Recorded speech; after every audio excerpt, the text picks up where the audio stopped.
Bueno, amigo y amiga, fin uno ñëw si vocabularios.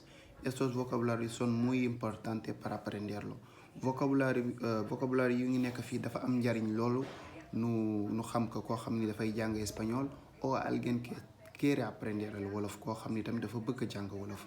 Bueno, bu ñëwee fii mooy niño mooy xale bu góor, niña mooy xale bu jigéen, chico mooy xale lu góor, chica mooy jànqa, hombre mooy góor, mujer mooy jigéen, señor mooy pa, señora mooy mère. Bu ñëwee si fii tamit am na fi soltero mooy célibataire, casado mooy kunu takka.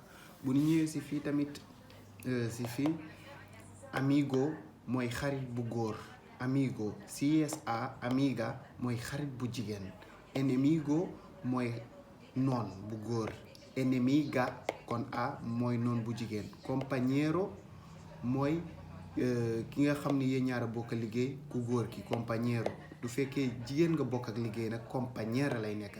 Jefe mooy sa chef, jefe góor la, jefa mooy sa chef bu jigéen, colega mooy waay, marido mooy sa jëkkër, esposa mooy sa jabar, prometido mooy ki ngay xam ni prometer nga ko pour nga takk ka, novio mooy far bu góor, novia mooy far bu jigéen, casarse mooy takka, divorcio mooy fase, viudo mooy ki ngay xam ni jëkkëram dafa faatu, viuda mooy ki ngay xam ni jabaram dafa faatu, viudo masculino, viuda más femenina. Bueno, aquí lo tenemos. Fin non cambio por no repasar.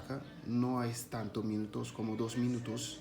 ñaari simili rek la moo tax saa yi nekk buñ ko dee repasar vamos memorizarlo con mucha facilidad.